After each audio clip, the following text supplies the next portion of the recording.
October 31st was the final day of the year for the Celtic people of the North. And that day was called the Day of Samhain. And this individual, wal-iyadhu billah, was supposed to be their god of the spirits of the dead, of evil again. And according to their belief, the evil spirits would rise to the surface and would terrorize people on that evening.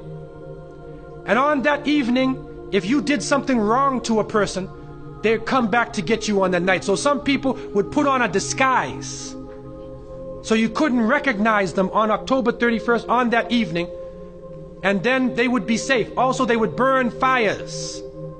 Now the only thing we find left of that is the jack-o'-lantern that they will put inside of their window, made from the pumpkin.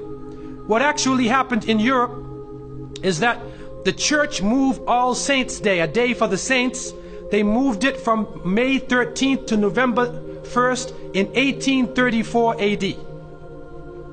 And so what they said was that the 31st night is All Hallows Evening. All Hallows Evening, which in America later became known as Halloween. Halloween. And they depict the forces of evil. What is happening now is that the children put on disguises. They dress as little devils, little witches, as goblins, vampires, anything evil, and they go out. And now with the new American way, they do trick-or-treat. And they come to your house asking for food. And some Muslims, they send their little children and they're in little disguises. How are you going to dress and go out there? As little devils, little shayateen. And so to send a Muslim child out to trick-or-treat is a demeaning, lowering thing. You ask them to beg people for food. Then they're dressed up as a way that they're not. Then when the candies and things come in the bag, how do you know what it is they actually gave you? Is it halal? Most of the candies today are made with gelatin, with glycerin. They're made with pork products.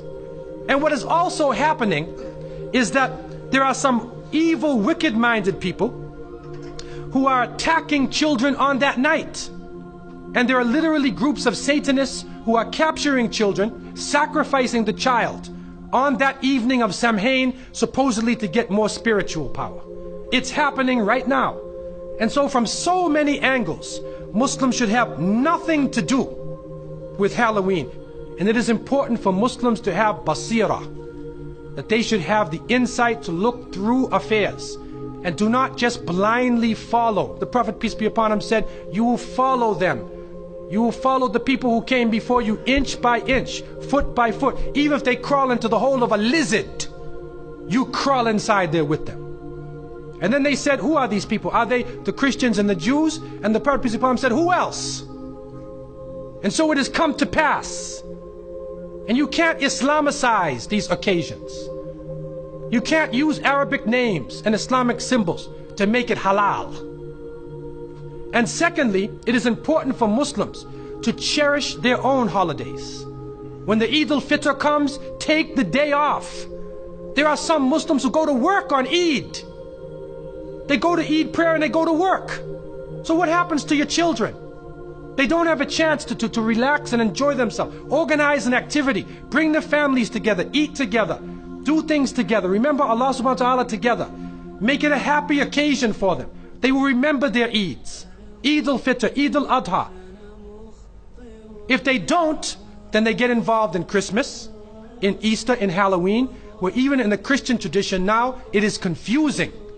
And many of the Christians now, Seventh-day Adventists, Jehovah's Witnesses, and many people are taking a stand. And they're saying we do not want to follow the pagan religion.